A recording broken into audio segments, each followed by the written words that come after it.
Bom, nós já estamos aqui com a presença do nosso deputado federal, o deputado Rogério Corrêa. Denise, depois da fala aí do Auri, você gostaria de acrescentar alguma coisa ou podemos dar sequência aqui? Não, estou ansiosa para ouvir o Rogério. Tá Deve certo, estar então. trazendo as últimas notícias. Ok, tá legal. Então, agradecer mais uma vez o Auri. O deputado, então, Rogério Corrêa, nós estamos, como a Denise acabou de colocar aqui, nós estamos ansiosos aqui esperando a sua presença. Por favor, deputado, esteja bem-vindo. Você está com a palavra. Obrigado, Isaldir. Estou vendo aí sua biblioteca, está excelente aí atrás, hein? Pois é. A metade eu já li, a outra só um pouco. Tá bom. Tem aí os tricolores de esquerda também. Sim, é Aqui é nóis. o Galo Antifas. Eu e a Bom Denise também. fazemos parte, viu? É O verdade. Raul está balançando a cabeça porque ele é daquele time Palestra Itália de São Paulo, Isso não é time, não, isso é coletivo. coletivo.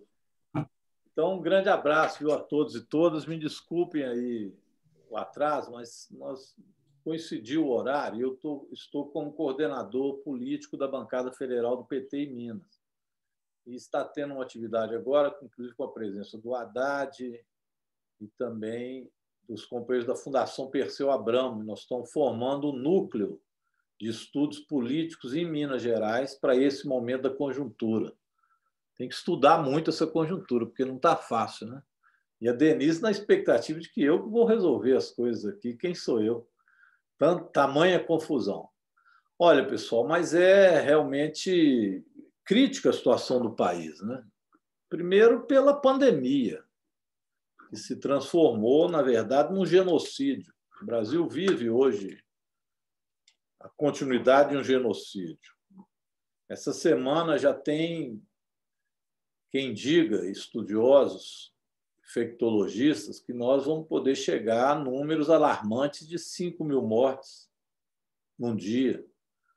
É perigoso que isso aconteça mesmo, porque semana passada já ultrapassamos 3.600 pessoas num só dia.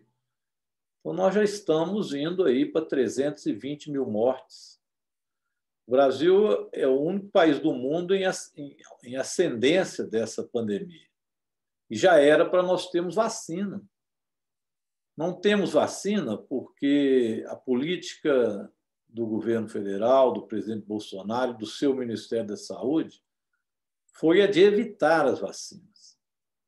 Então, não foram poucas as ignorâncias ditas por ele próprio para desincentivar a compra de vacina, chamando a vacina do Butantan de vacina chinesa, como se o vírus tivesse vindo, segundo eles, da China e que aquilo era mais uma conspiração do comunismo chinês.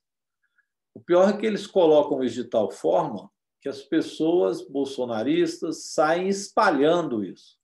E, com isso, vão fazendo com que muitos tenham aversão à vacina e lutem contra ela, enquanto ele boicota, portanto, a vinda da vacina. É muito grave isso que foi feito.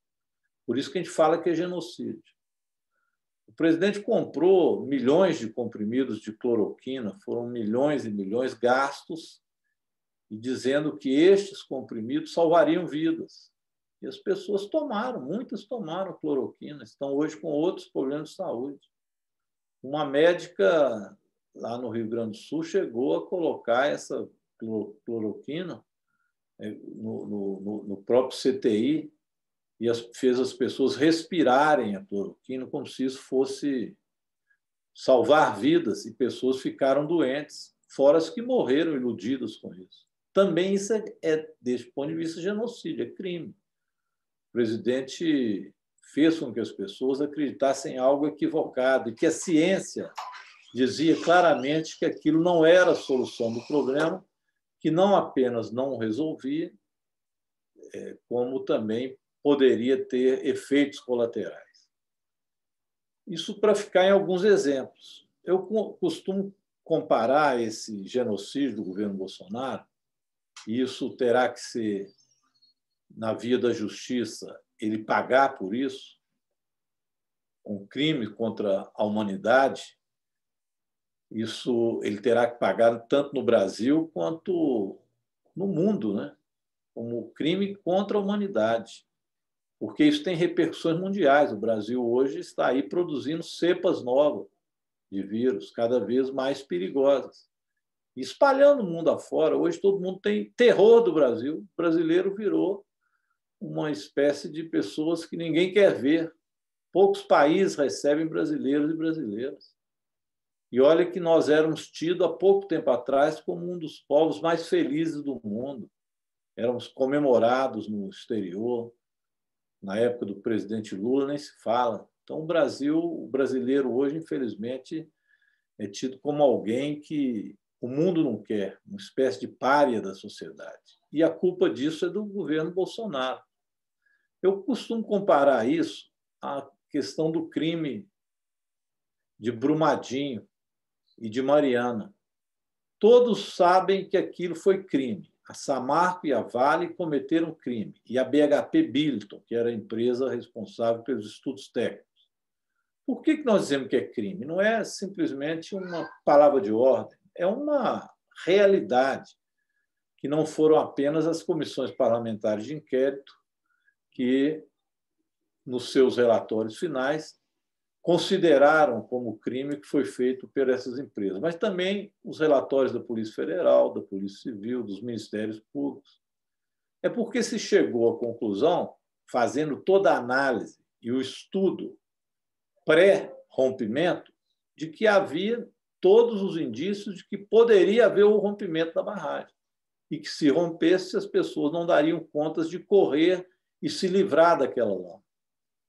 Estudos diziam isso e alertaram a empresa para isso. A empresa não quis agir, ou seja, cometeu o crime do risco de rompimento. Continuou trabalhando, recolhendo ainda minério perto da barragem, aprofundando ainda mais as possibilidades de rompimento. E rompeu.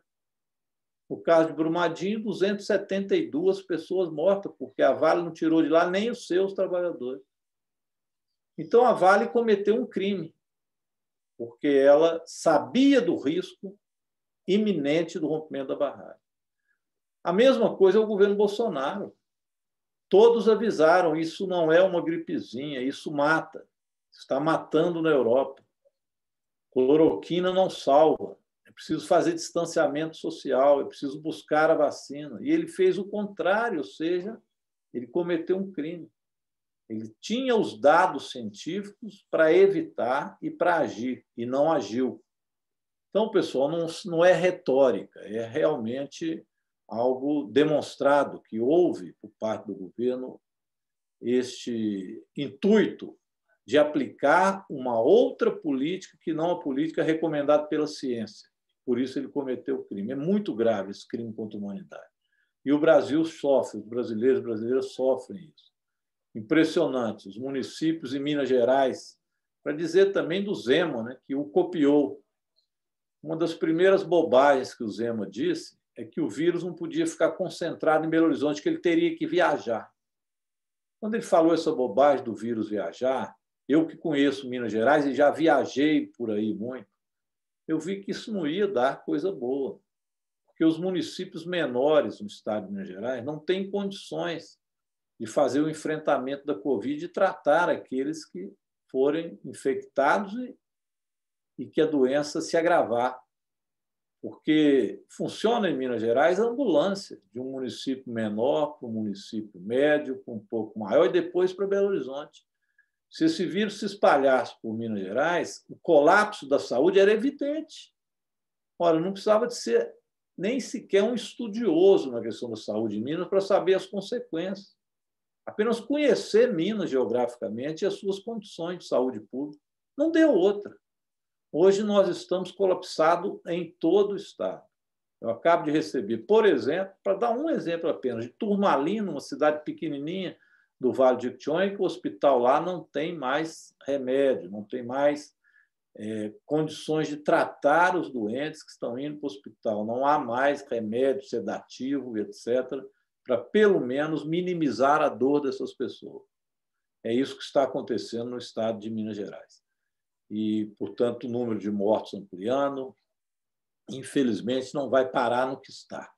Então, primeira questão a realçar nesse caos geral do Brasil é essa questão da pandemia, da política adotada que levou ao genocídio. Por que eu estou dando tanta ênfase nisso? Porque hoje o governo, despistando deste assunto, que ele não resolveu, faço um parênteses para dizer o seguinte, também não resolveu o problema da economia, porque ele ainda dava uma desculpa de que tudo isso é porque não podia parar a economia. As palavras eram tão rudes que, segundo ele, se nós não cuidássemos de ir trabalhar todos, mais pessoas iriam morrer pela fome, porque a economia iria paralisar. Ora, e todos disseram, se não resolver a pandemia, a economia não vai melhorar. Era evidente, isso acontecia no mundo inteiro. E ele não, apostando na ignorância, na não ciência e insistindo para que as pessoas se aglomerassem para salvar, segundo ele, a economia. A economia no Brasil é a pior do mundo. Nessa pandemia não reage. O PIB caiu 4,1% e esse ano vai cair mais, porque se quer recursos para o auxílio emergencial, para salvar as pessoas, para elas ficarem em casa, ele concedeu este ano ao povo brasileiro. Vai começar agora em abril, R$ 250 e 4 vezes, que é uma miséria. Serão injetados na economia apenas 44 bilhões de reais contra 280 bilhões no ano passado, numa situação de calamidade, de pandemia, agora que nós precisávamos salvar vidas e aquecer a economia. Então, sequer a economia será salva com essa política anti-ciência e genocídio do governo Bolsonaro. Esses dois fatores, a pandemia e a economia, o governo não consegue resolver, pelo contrário, ele aprofunda. E sempre que isso acontece, o Bolsonaro sonha com um regime autoritário, trabalha, não apenas sonha, mas trabalha por um regime autoritário. Os fascistas são assim. Eles criam um determinado inimigo para que o povo, um inimigo evidentemente imaginário, mas que ele coloca o povo contra estes inimigos imaginários para poder continuar a sua política e despistar aquilo que ele não resolve. Qual o problema do povo brasileiro hoje? Pandemia, desemprego, fome, economia. E ele falando do regime militar, pregando o regime militar, julgando povo contra povo, colocando, inclusive, exemplos como esse policial militar na Bahia que surtou devido a tantos WhatsApps e fake news, atirou nos próprios colegas e a base bolsonarista diz que ele é o herói, que ele estava lutando para que ninguém fosse impedido de ter a liberdade de estar na rua, imagina. E, com isso, ele vai criando inimigos imaginários, que são os governadores que estão protegendo vida e colocando o povo para tentar um golpe militar, um apoio a um golpe militar, para que ele possa fechar o regime e continuar atuando da forma como atua. Portanto, buscando sempre o autoritarismo. E trabalhando com isso uma base de massa do fascismo que sempre existe, que no momento em que a conjuntura é tão dramática, ele acaba arregimentando setores para essa experiência autoritária que no mundo inteiro sempre deu errado e que, evidentemente, no Brasil também, e nós tivemos experiência disso no regime militar. Mas é isto que apregou o bolsonarismo. E coloca os seus apadrinhados políticos a trabalhar por essas insanidades. Então, você vê uma presidenta da Comissão de Justiça, imagino se aquilo poderia ser presidente da Comissão de Justiça, a rainha do fake news, a rainha do arbítrio, de pregar o autoritarismo, que é essa deputada Bia Kicis, chamar de herói e propor um motim na Bahia para os policiais militares. Não bastasse ela, vem o filho do Bolsonaro, o Eduardo Bolsonaro, para dizer o mesmo, repetindo o heroísmo deste ato e propondo motins nas polícias militares contra os governadores. Tudo isso para substituir aquilo que o governo não faz, que é combater a fome e combater a pandemia, mas substitui por isso. E, nesse sentido, ele procura criar as condições para esse autoritarismo. Ainda não sabemos os motivos das demissões e etc. lá. Mas me parece evidente, pela postagem que fez o general responsável pelo Ministério da Defesa, que ele, e colocou isso numa frase, ele se pautou para que as Forças Armadas defendessem o Estado, ou seja, respeitasse o Estado brasileiro, portanto, a autonomia que tem o Estado. Recado dado, né? Provavelmente pressionado para que obedecesse não às regras constitucionais, mas o que quer a vontade de um déspota, que é este Bolsonaro, que se mira no fascismo, criando, portanto, mais uma crise com as próprias Forças Armadas brasileiras, já está envolvendo também o comandante do Exército, da Marinha, da Aeronáutica, enfim, uma crise onde ele busca este autoritarismo. O problema é que, além disto, ele também se amarra às necessidades e serve ao mercado, ao capital. E, servindo ao capital, infelizmente, as elites brasileiras, às vezes, preferem arriscar um governo desse tipo, que leva à pandemia, leva ao genocídio, leva à crise na economia, do que apostar em algo que minimamente divida renda. E essas elites e esse capital acabam respaldando este tipo de governo ou, no máximo, tentando manter a mesma política do ponto de vista econômico, ultraliberal, antipovo, que não divide renda, através de alguma alternativa via, por exemplo, aqui agora o Centrão. E, portanto, o governo Bolsonaro fica nisso. Ou cai vítima de um impeachment, que pudesse ser, inclusive, apoiado por este mercado, ou vai se definhando nas mãos do Centrão. Parece um pouco agora a aposta que esses determinados setores da política brasileira fazem. E, por isso, o Centrão se apoderou também da Câmara Federal, com a presidência, do Senado, e, a partir daí, vai por dentro do governo Bolsonaro, procurando exercer o seu toma lá da cá, mas não apenas, exercer a vontade do mercado. Por isso, quando o Arthur Lira assumiu, o primeiro recado que ele deu foi para os banqueiros. Eu vou aprovar a autonomia do Banco Central. E deu aos bancos, portanto, a condição de manobrar a política econômica brasileira ainda mais, através da tal autonomia do Banco Central. Em seguida, votou a PEC 186 para cortar direitos dos servidores e iniciar o desmanche do serviço público, e agora quer colocar em votação, a todo custo, a chamada PEC da Reforma Administrativa, PEC 32. Essa sim liquida, não é hora de falar dela. Eu combinei com a Bia, nós vamos fazer uma live, vamos convidar vocês todos, para destrinchar o que é essa PEC 32 da Reforma Administrativa. Mas ela é o desmanche do Estado. E, portanto, Paulo Guedes e o mercado agora dialogam diretamente com o Centrão, que quer fazer esta oferta.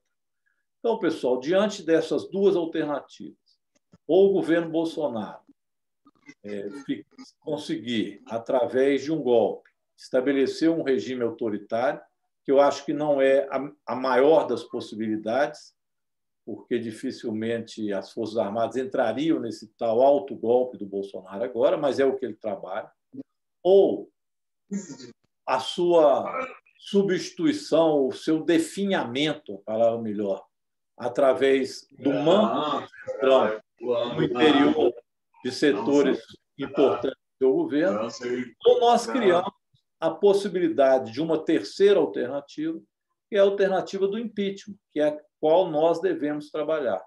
Vivemos numa contradição, porque para fazer um impeachment do ponto de vista popular, nós temos que ter povo na rua, mobilizado, e sem a vacina, isso impede muito que façamos. Mas é preciso que nos preparemos para isso.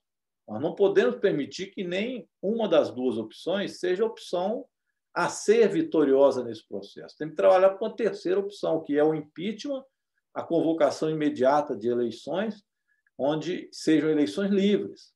E obtivemos uma vitória fundamental no Supremo Tribunal Federal, porque nem o Fachin conseguiu mais segurar o escândalo que foi colocar o julgamento do Lula nas mãos do Moro, e ele disse que começou tudo errado, nunca podia ter ido para o Paraná, o caso do Lula, e agora a segunda turma oficialmente declarou Moro um juiz ladrão. Ladrão porque parcial. E agora é oficial, Moro é um juiz ladrão. E o Lula está elegível. E isso criou também no povo brasileiro uma nova esperança. E é nesta esperança que nós devemos trabalhar. Portanto, pessoal, o fora Bolsonaro, o impeachment do Bolsonaro, não é apenas mera palavra de ordem. É uma necessidade de organização popular para evitar as duas alternativas que as elites trabalham com ela. Ou o recrudescimento para um governo neofascista, ou o governo se definhar pelas mãos do centrão, mas obedecendo às regras do mercado. Nenhuma das duas nos interessa. Vamos construir alternativa, portanto, democrática e popular no Brasil. Eu quero parabenizar aí a bancada do livro, estou vendo o Raul aí, que é o nosso mentor, né, desta ideia, que precisamos que crie frutos, cumprimentar a minha presidenta, coordenadora, né, do nosso sindicato, o Sindiúti, que é o meu sindicato também, fundador que foi. Viva o Sindiúti, viva a CUT, fora Bolsonaro, sempre na luta, e leva o Zema junto. Grande abraço aí, companheirada.